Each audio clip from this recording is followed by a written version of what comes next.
The issue of Nevis's fair share of the proceeds of the citizenship by investment funds is not going away. In an official statement by Sean Richards, the leader of the People's Action Movement and the Deputy Prime Minister of St. Kitts and Nevis, he made it clear where the core of the problem was located. According to the Charter Accord signed by the three political parties that comprise the Team Unity federal government, the proceeds of the CBI program should be shared based on population size of the islands. But 7 years after Team Unity began its administration, there is no clear advancement on the issue. The CBI program comes under the management of the Prime Minister, and according to statements made recently by leaders of CCM and of PAM, there seems to be a lack of accountability and transparency on the CBI program, even within the cabinet. Nevertheless, the Deputy Prime Minister, speaking in his capacity as leader of the party with the largest block of seats in the coalition, he publicly called on Prime Minister Dr. Timothy Harris to resolve the situation urgently. Having been apprised of the various engagements on this matter and the failure thus far to find resolution, I am led to the inescapable conclusion that there has been no genuine effort to resolve this over the years, and that our Team Unity government has failed in its promise to the CCM and to the people of our beloved sister Nevis. I have noted that whilst some have been quick to add up all that our brothers and sisters in Nevis have received to date, there has thus far been no public statement by the Honourable Prime Minister as to the actual revenue from CBI over the relevant period. We all know that any conversation about an equitable share must start with a statement as to the amount of the overall revenue. Focusing exclusively on what revenue Nevis has received without reference to what amount overall the CBI program has generated is a meaningless and disingenuous exercise. This matter is a simple matter and doesn't have to be and has never been dealt with at the cabinet level. Indeed, Nevis obtained a share of 30 million per year, then an increase to 45 per year, all without any involvement of the cabinet. I am also aware that the Honourable Prime Minister has written to the Premier as of March 12, 2022, offering yet a further increase to the NIA, again without any cabinet involvement. The matter is really about the commitment made by Team Unity and the need to keep our promise to the people of Nevis. At the moment, it is clear that both CCM and PAM leaders are not on the same page with the Prime Minister on this matter. Glenn Bart reporting for Skn Newsline. Minister of Education Jonelle Powell visited the Joshua Obadiah Primary School on his return from Dubai to inspect the damages from last Friday's fire, which destroyed a major section of the school. And from all reports, we have an entire block, the main block, that has been basically completely destroyed. This is nothing but a cowardly act by obviously a very unpatriotic person, but as the motto of the school goes, ever upwards, and the Joshua Obadiah Williams School will go upwards ever, with the support of me as Minister, the Ministry of Education and the Team Unity Administration. We are going to provide all the support we can to the teachers and students, to Ms. Cannonier, the principal, and to ensure that the JOW Primary School is back up and running in full force as soon as possible. As one of the students would have indicated to me this morning at the assembly, we want a more improved school, and so we will use the opportunity to improve upon the infrastructure that we have here. From the reports so far, this is a scene of arson, and we're asking anybody who has any sort of information to come forward, provide that information so that we can find out who was responsible for this cowardly act, and to bring justice to what has transpired here, but ever upwards. Meanwhile, the Ministry of Education, MOE, in collaboration with the Ministry of Social Development, engaged staff and students of the school. Speaking to the Education Media Unit, Ms. Tracy Watley, Guidance Counselor at the Keon High School, explained how important it is for individuals who have experienced a life-changing crisis to receive support that can help them deal mentally and emotionally with the impact. Psychosocial support is very important. It is one of the interventions that we, counselors, normally use when we engage in crisis interventions and management. Psychosocial support is a process and actions that promote the holistic well-being of people. It facilitates resilience in individuals, families, and communities, Ms. Watley said. Ms. Watley further explained that the psychosocial support will be offered long-term to ensure that staff and students are managing the associated emotions well. The students of the school are currently meeting at the Explorers Youth Club building in the community, and it is the hope that the Molyneux School and community can have a smooth transition back to learning. I am Jacinta Teixeira reporting for Skn Newsline.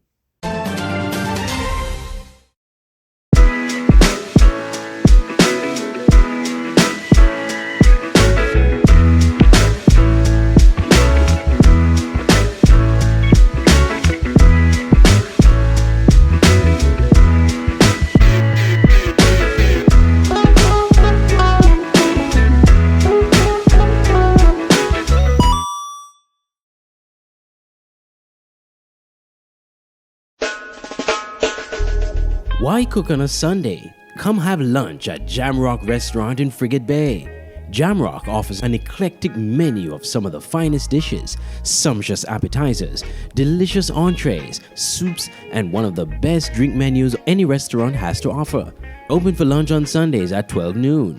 And stick around or come back later for Sunday night karaoke. Jamrock is where to be on a Sunday. Check them out on the other days of the week. They're open every day. Jamrock Restaurant. Call 662-9973. Come rock with us at Jamrock. Nestled between evergreen mountains and the Caribbean Sea on the island of St. Kitts is the Mill House Guest House and Convention Center. With breathtaking views, a rugged, beautiful shoreline, and immaculate manicured gardens make this the perfect location for your holiday, event, or wedding. With a large convention center, apartments with balconies providing stunning views, and a secluded cottage for larger family groups or honeymooning couples looking for some privacy. We have something for everyone. Book your stay at www.millhouseskn.com or visit our Facebook page, the Mill House Guest House and Convention Center, an oasis of tranquility. Smart Electronics and Island Electronics. Get cell phones starting from $199, smartwatches and earpods on special. Get a great phone case with purchases over $500. Come to Smart Electronics and Island Electronics for the best deals in electronics, gadgets, and appliances. Visit Smart Electronics at Port Zante or Island Electronics on 4th Street. Call 667-3350 for Island Electronics or 466-4271 for Smart Electronics. Both stores open at 8:30 a.m. Two stores, one great experience.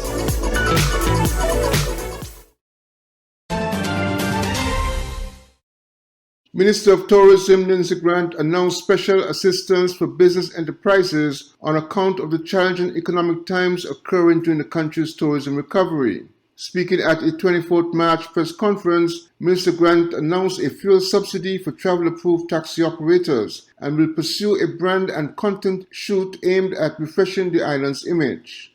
I am pleased to at this time outline a few opportunities for our tourism sector. Firstly, I have been advised that a gas subsidy has been approved for the travel-approved taxi operators. Operators, if you have not already applied for this subsidy, you are asked to complete the forms at the Ministry of Finance. The subsidy is available to travel-approved operators for 3 months to the value of $400 EC per month. The government will continue to do all that it can do to assist you, the people, during these times of economic difficulty. During the first week of April, the St. Kitts Tourism Authority will be engaged in an exercise that aims at refreshing the image of our destination. This will be our brand and content shoot. The exercise offers to nationals and residents an opportunity to shadow the professionals. The team at the St. Kitts Tourism Authority, we are seeking to engage one videographer, one photographer, one drone operator, and one stylist to work with a team that will come in from the United States. Successful candidates will be offered accommodation, meals, and a daily stipend. This is an excellent opportunity for professional development, and individuals who are interested are kindly asked to contact Ms. Jonette Boyd at the St. Kitts Tourism Authority for further details. The St. Kitts Tourism Authority will be attending Sea Trade Cruise Global 2022 to be held in Miami during April. The event will provide the opportunity for local tourism stakeholders to participate in the St. Kitts exhibition. The Tourism Authority will cover the entire cost of exhibition booths for participating stakeholders. Glenn Bart reporting for Skn Newsline. The police have ruled the death of Mario Riley as a homicide. On March 23, 2022, 25-year-old Shaquem Thomas of Bastille was charged with his murder. The offense was committed on March 1, 2022. Thomas is currently in police custody, a police press release issued Wednesday said. The police found the body of 40-year-old Mario Riley on Friday, March 18th, 2 weeks after he was reported missing on March 8th, 2022. Riley's body was found semi-clad along a dirt road leading to Beaumont Park in Deer Bay. I am Jacinthia Teixeira reporting for Skn Newsline.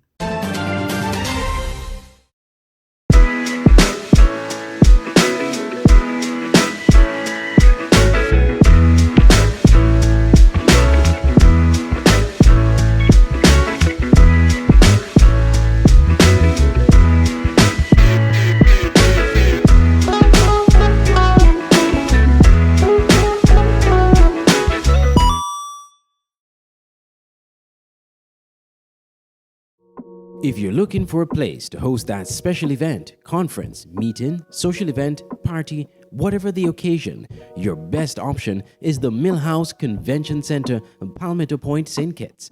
Located on the picturesque Garvey's Estate, the Millhouse Guest House Convention Center has enough space for outdoor events overlooking the Caribbean Sea. If you're looking indoors, the center is equipped with amenities needed to make your event a success. And by combining both spaces, you're sure to have a memorable event, no matter the occasion. Call the offices at Millhouse Guest House and Convention Center to book your next event on simply the most beautiful place in St. Kitts. Call 668-1392. Millhouse Convention Center at Garvey's Estate, Palmetto Point, St. Kitts. Making your event memorable. It's the new and improved Skn Newsline Android mobile app. With the Skn Newsline app, you can watch your news reports, the Skn Newsline newscast, sports, special features, and so much more. You can also send us a WhatsApp or call us directly. Go in the Google Play Store, search Skn Newsline, and download the app today. The Skn Newsline mobile app. News on the go.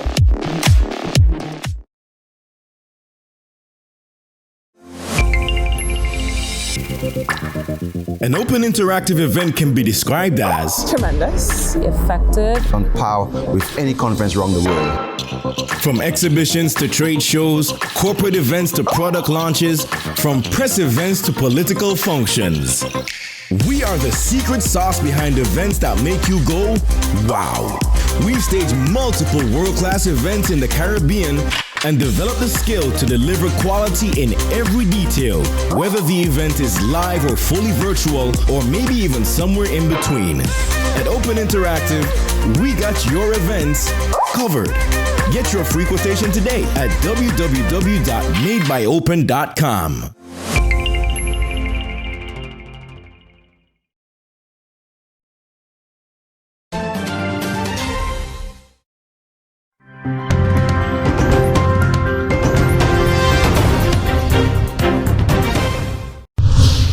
The Center for Disease Control and Prevention has issued a Level 3 travel health notice for Guyana, indicating a high level of COVID-19 in the country. And as such, the United States Department has cautioned its citizens to reconsider travel to Guyana due to crime and COVID-19. The United States says that violent crime, including murder and armed robbery, is common, especially at nights, and highlighted that local police often lacked the resources to respond effectively to serious criminal incidents. If you decide to travel to Guyana, the U.S. has cautioned that its citizens be extra vigilant when visiting banks or ATMs, be aware of their surroundings, avoid walking or driving at night, do not physically resist any robbery attempt, do not display signs of wealth, such as wearing expensive watches or jewelry. U.S. citizens, the advisory noted, who travel abroad should always have a contingency plan for emergency situations. About a week ago, the United States Embassy issued a security alert advising its staff against visiting the Stapbrook Market alone and to use extreme caution at the border market in Georgetown. Just after that statement, the Guyana Police Force said it is now ramping up security in the areas. However, Minister of Home Affairs Robeson Ben was also quick to point out that the Guyana Police Force's actions were not reactive but merely coincidental, as ramped-up security in those areas had been planned since last November. Travis Chase, HGP Nightly News. Agriculture officials are taking proactive measures in the event of an outbreak of the lethal yellowing disease that can wreak havoc on the local coconut industry. Grenada's Office of CADI, along with a delegation from the International Trade Center and the Coconut Industry Board of Jamaica, with support from the Ministry of Agriculture, organized a one-day exercise geared at educating stakeholders about the disease, control measures, and recommended agronomic practices for coconuts. This is part of the implementation of the CARIFORM OACPS Alliances for Coconut Industry Development in the Caribbean project, Phase 2, funded by the European Union. While the lethal yellowing disease has not been identified in Grenada, this strategy, according to CADI Director Reginald Andel, is to prepare stakeholders for the disease if it is found in Grenada. We want to zero in on lethal yellowing disease in coconut production. Although lethal yellowing is not present in, or we think is not present in Grenada as yet, it's a very serious problem in Jamaica, and therefore we thought it fitting to prepare ourselves. Chief Agronomist at the Ministry of Agriculture, Alison Hines, said understanding the increase in local coconut production for consumption by the local market because of the nutritional value, the ministry is placing greater focus on increased propagation of the plant. According to Hines, this information is timely given the impact of the pests in other regional countries. It's not present here in Grenada. I know the pest management unit is working hard, beefing up the quarantine and looking hard to doing their surveillance so that if the pest is identified, action can be taken, right, to avoid any spread. So I think this training is very important for us. Now the pest is not here, we know it's close, because I believe that countries like Antigua, Jamaica, Cuba, some of these countries already have lethal yellowing present. So we know the Caribbean is one small community, and pests and movement, globalization, and pests moving, and we know the nature of how coconut is dispersed, and is dispersed by the sea, and knowing that we are coastal region. So I think it's important that we prepare ourselves now in the event that we have or we identify that pest in Grenada. For GBN News, I am Rena Pett Thomas reporting.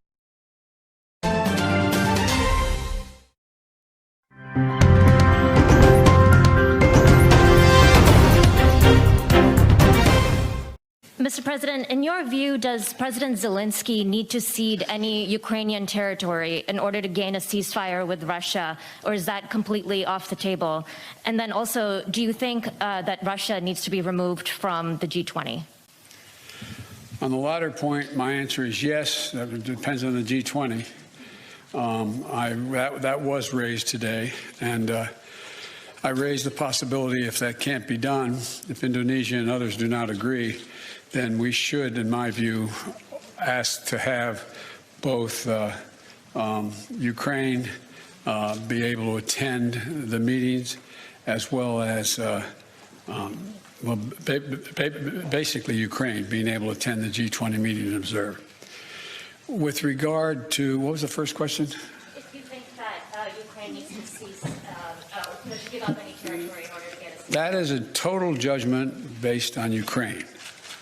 Nothing about Ukraine without Ukraine. I don't believe that they're going to have to do that, but that's a judgment. There's negotiations, that are discussions, I should say, that have taken place that I have not been part of, including the Ukrainians, and it's their judgment to make.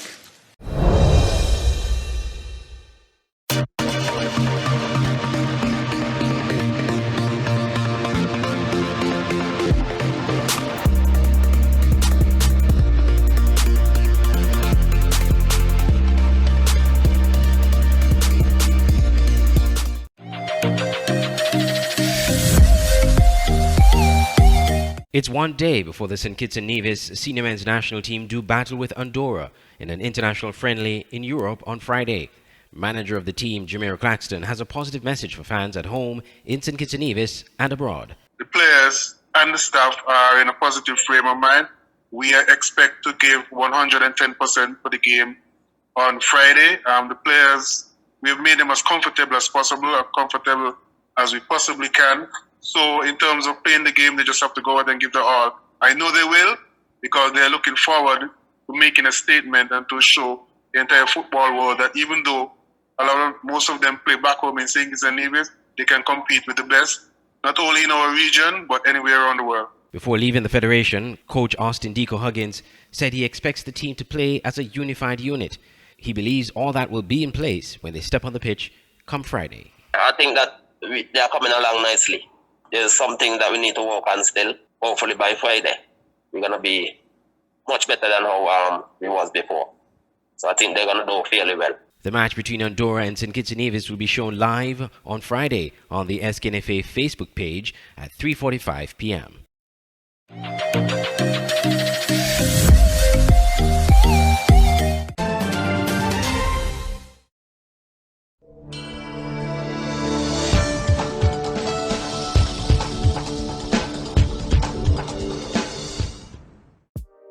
Welcome to the Skn Newsline Weather Report. I am Janil Boone.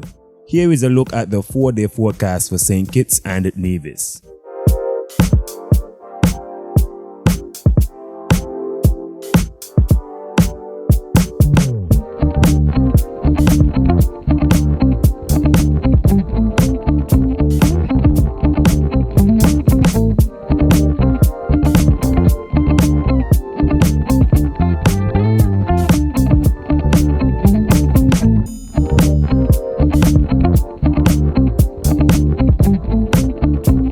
For a more detailed weather report, visit our website at www.sknnewsline.com.